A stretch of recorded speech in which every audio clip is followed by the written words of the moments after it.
Conceda a palavra ao nobre deputado Marçal Filho. Inicialmente, gostaria de agradecer ao deputado Evandro Verambini pela gentileza da inversão aí, de inscrição. E por que não falar, né, do agosto lilás, como foi citado aí? Por que não homenagear as mulheres e dizer que a Frente Parlamentar em Defesa das Mulheres, combate à violência às mulheres, temos que deixar esse assunto sempre em alta, afinal de contas, infelizmente, continuamos com números altos em relação a esse tipo de crime.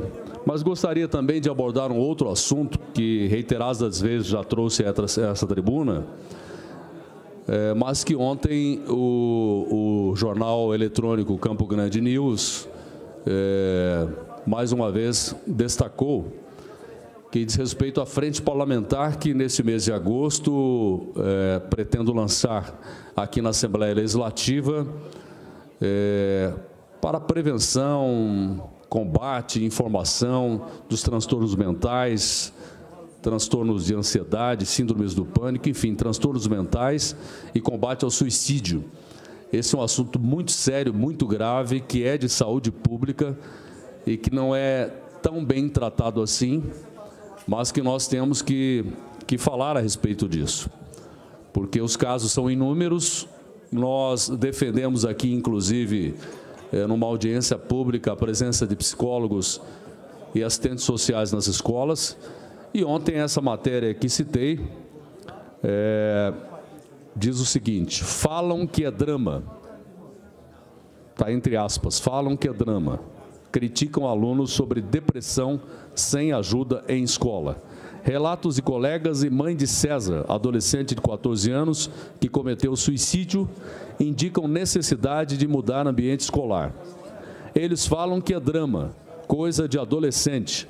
Não acreditam na gente, reclamam adolescentes sobre a falta de atenção aos alunos dentro da escola. Eles são parte de uma trajetória de depressão, que muitas vezes antecede o suicídio.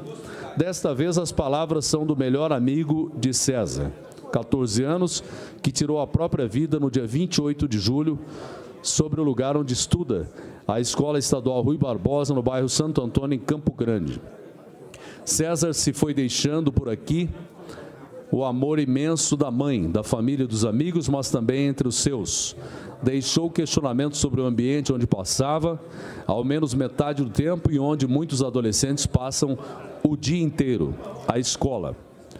Ficou no passado, ou ao menos deveria, a época da desinformação e dos muitos mitos sobre os sofrimentos mentais. Hoje já se sabe que a depressão é a doença do século e o suicídio entre jovens uma escalada crescente. Em 2018, 91 crianças e adolescentes entre 10 e 14 anos tentaram suicídio em Campo Grande. Entre as tentativas, as meninas representam a maior parte. Dados da Secretaria Municipal de Saúde de Campo Grande mostram que dos 91 casos, 84 eram meninas, enquanto 7 eram meninos. Entre adolescentes e jovens de 15 e 19 anos, o gênero feminino também representa a maioria dos casos. Ausência nas aulas, rendimento que cai e choro em sala de aula podem ser alguns dos sinais, e foram, no caso de César e seus amigos, indícios quase gritantes para que a equipe da Escola Estadual Rui Barbosa prestasse atenção. Para lá, César não volta mais. A morte da namorada de 12 anos, que também tirou a própria vida, parece ter sido o gatilho final para o que ocorreu no dia 28 de julho. Ainda assim, é para a escola que os amigos têm que voltar. Meus colegas falaram que apenas conversaram com os alunos em sala de aula, mas não tem nenhuma psicóloga. Eles falam que é drama, coisa de adolescente. Não acreditam na gente, diz o melhor amigo de 14 anos em tom que indica já não esperar sensibilidade no ambiente escolar. Tem uma professora que até ajuda, procura ouvir a gente e aconselha buscar uma psicóloga, mas a coordenadora não, ela não está nem aí.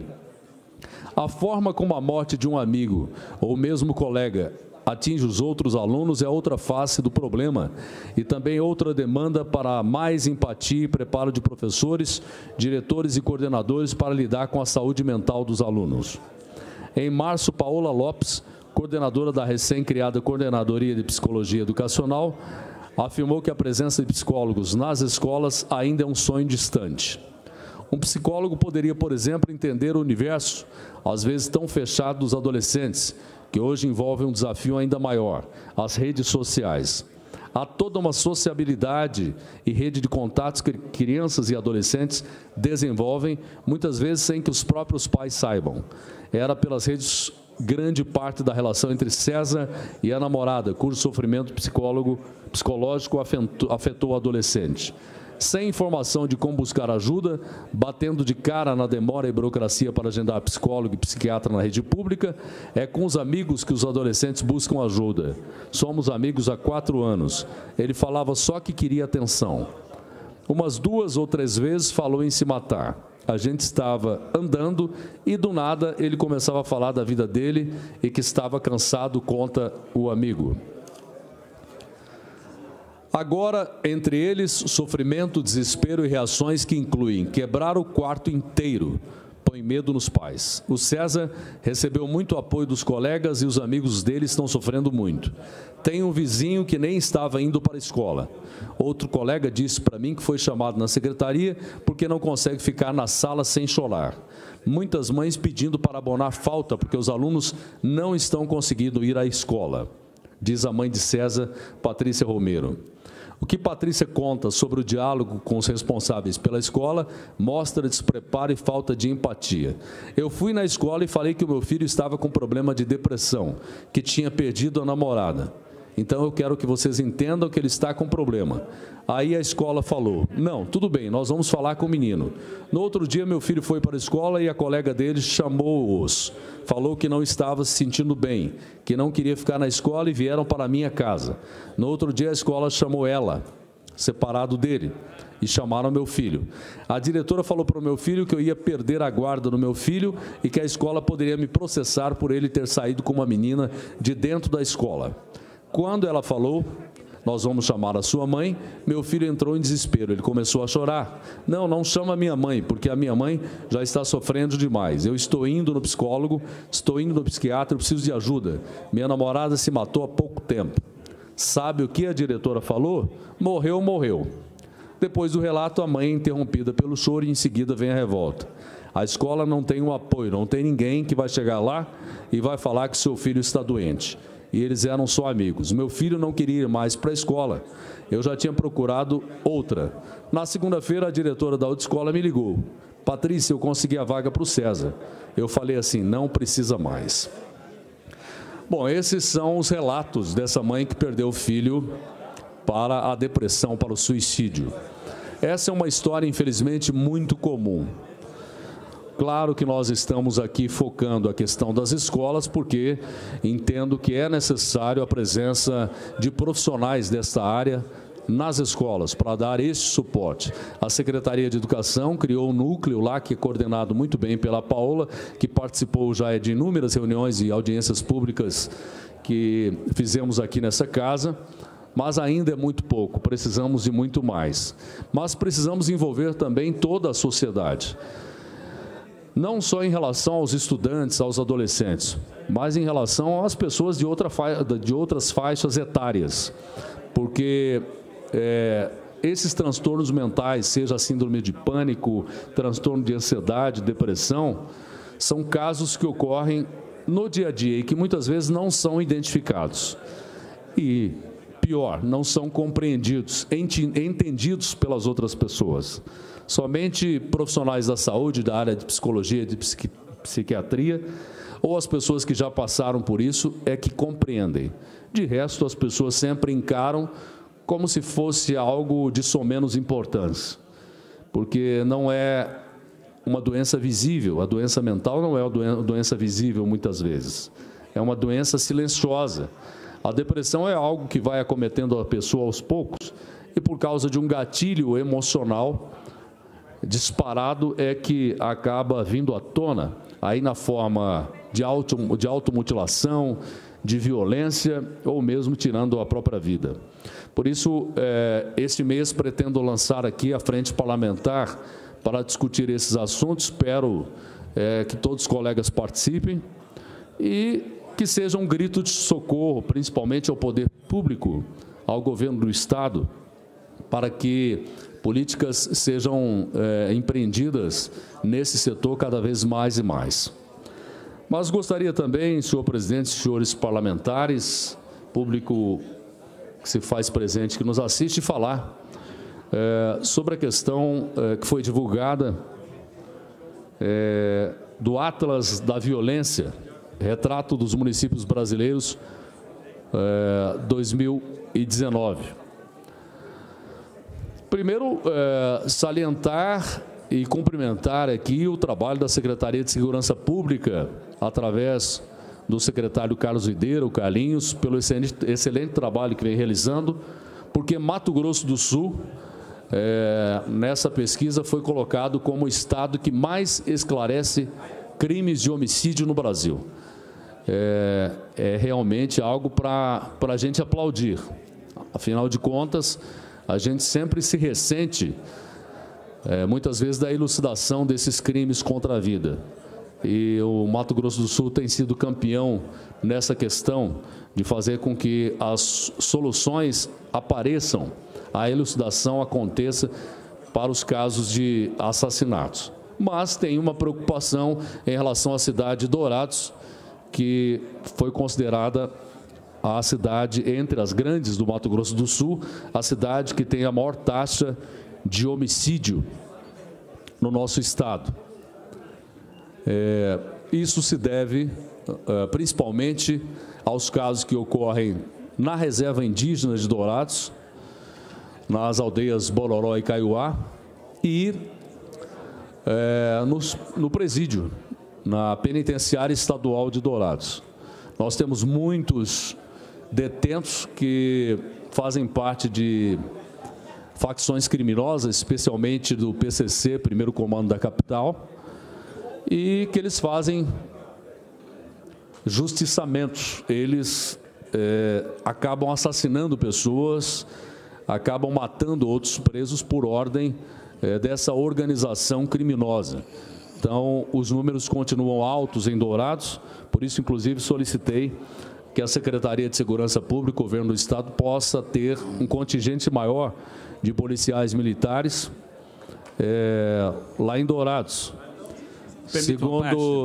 Segundo o Instituto de Pesquisa Econômica Aplicada, em parceria com o Fórum Brasileiro de Segurança Pública, foi feito um levantamento entre os municípios brasileiros com mais de 100 mil habitantes. Aliás, o Brasil é o país em que ocorrem mais homicídios do mundo. É o número 1 em assassinatos no globo terrestre. O número de homicídios em Dourados, apontados pelo Atlas da Violência, em 2017, foi de 61, segundo o delegado regional de Dourados. Ele contesta os dados do Atlas da Violência, o retrato dos municípios brasileiros. Segundo a Secretaria de Segurança, esses números vêm caindo. Mas, mesmo assim, ressalte-se que Dourados continua sendo a cidade em que acontece o maior número de homicídios. Não, concedo a palavra ao deputado Rinaldo Modesto. Eu quero agradecer a concessão do APARTE e dizer a Vossa Excelência que fiquei feliz ao ver a reportagem domingo, né, que nem tudo que sai no Fantástico é ruim. A grande maioria das coisas que acontecem ali são situações negativas, mas fiquei feliz quando Mato Grosso do Sul fora enaltecida como o estado da federação com maior índice de elucidação dos crimes contra a vida. E olha, deputado Marçal Filho, que nós vivemos próximo de dois países, lamentavelmente, essa fronteira que dá mais de 1.700 quilômetros, né, de fronteira seca, que possibilita um alto índice de tráfico de drogas, de armas, e que, consequentemente, permite com que o nosso Estado acabe evoluindo para a criminalidade. É provado pelas estatísticas da Segurança e Justiça do nosso Estado que praticamente 70% dos crimes de poder ofensivo não tão grande, a origem está relacionado diretamente à questão das drogas, da dependência química, motivo que leva as pessoas a cometerem pequenos furtos para alimentar essa tragédia, essa talvez seja a pior patologia das patologias, que é a questão da dependência química. Mas aqui, nesse parte, fiz questão de utilizar esse microfone para enaltecer o trabalho que a Secretaria de Segurança Pública tem feito, né? Hoje, a gente fica feliz de saber que a Polícia Civil, as forças de polícias, né, do nosso estado, a Civil, a PM, o Bombeiro, a GPEM, todos eles têm feito um trabalho brilhante e motivo de referência em nível nacional. Em relação a essa questão de Dourados, que das cidades de maior porte, aqui tem um número maior de assassinatos, proporcionalmente falando, só para concluir, eu espero que nós tenhamos aí, não somente em Dourados, mas em todas as cidades, o trabalho de prevenção, que esse é um dos assuntos que a gente aborda, e Vossa Excelência também sempre tem falado sobre isso. A gente espera, né, que os nossos gestores públicos, independente do menor município e dos estados da federação, também o governo federal, venha investir para que nós tenhamos cada vez mais os nossos jovens envolvidos em projetos sociais, as crianças, os adolescentes, no contraturno, com trabalhos terapêuticos na área da arte, da cultura, do esporte, para que a gente venha prevenir e formar cidadãos conscientes. Portanto, finalizo, deputado Marçal, parabenizando Vossa Excelência e, mais uma vez, enaltecer o belíssimo trabalho que a polícia tem feito no nosso estado, sendo ranqueada em primeiro lugar como uma das polícias que mais elucida casos de homicídio no nosso estado. Muito obrigado e desejo que Dourados, no espaço de curto tempo, a gente também venha ter esses índices mudados e que possamos todos viver em paz e segurança. Muito obrigado. Eu já havia falado aqui da divulgação do Atlas, do mapa da violência no Brasil, que coloca Mato Grosso do Sul como o estado de maior elucidação de casos de homicídio no nosso país. E isso eu já cumprimentei aqui o secretário de Segurança, Carlos Videiro, Carlinhos, do governo do estado, mas também temos que enaltecer aqui o trabalho dos nossos policiais, da Polícia Civil, que faz esse trabalho investigativo, todos os policiais civis do nosso estado, e a Polícia Militar, que faz o trabalho extensivo. Tivemos aqui, inclusive, o batalhão de choque da Polícia Militar, que atuou num caso, mas a segurança pública continua sendo um dos itens a preocupar a população. Em todas as pesquisas que são realizadas, a gente percebe isso, né? No país inteiro, Mato Grosso do Sul não é diferente. Dourados, que é uma cidade próxima à fronteira Brasil-Paraguai, o índice é preocupante, o índice de homicídios e também de furtos, de assaltos. Isso vem acontecendo. Dourados é uma cidade que cresce muito. Junto com isso, esse tipo de crime também ocorre. E, evidentemente, que por isso mesmo que nós estamos solicitando ao governo do estado que aumente o efetivo, o contingente de policiais militares em Dourados para fazer frente a esses assaltos, esses roubos, esses furtos que trazem insegurança à população. Gostaria também, senhor presidente, de aproveitar essa oportunidade de também falar aqui de um assunto que abordei quando apresentei as minhas proposições, que é a questão da Coronel Ponciano. Coronel Ponciano é a avenida mais famosa de Dourados hoje, infelizmente pelo número de mortes e o número de acidentes que vem acontecendo. E eu venho alertando isso há muito tempo, principalmente a prefeitura, porque o esforço tem que ser de todos, né? O governo do estado, porque lá tem uma rodovia estadual que está dentro desse contexto aí, desse problema de tráfego. Tem uma rodovia federal que é a BR-163 e a Coronel Ponciano, que é uma avenida pertencente à prefeitura. Mas sempre é o gestor municipal, né, aquele que lidera o enfrentamento de todas as questões que afligem a população. Eu estive no município de Maracaju com o prefeito Maurílio e lá tem um belíssimo viaduto que está sendo entregue agora à população e a gente fica a se perguntar por que uma cidade de Maracaju com 50 mil habitantes, com orçamento de 100 milhões por ano, consegue fazer um viaduto de 6 milhões de reais. E a Prefeitura de Dourados, com orçamento de quase R$1 bilhão, com quase 250 mil habitantes, não consegue fazer um viaduto ali para resolver o problema. Aí a solução é a parceria, como ocorreu lá no caso de Maracaju. Claro que pode ser uma parceria governo do Estado, Prefeitura, governo federal, mas pode ser também uma parceria público-privada, como ocorreu lá, onde a empresa, a Prefeitura cede as suas áreas institucionais para uma empresa que tem interesse em empreender, em lotear, em troca recebe o viaduto que acaba fazendo com que toda a população seja beneficiada. São soluções criativas em épocas de crise. Muito obrigado, senhor presidente.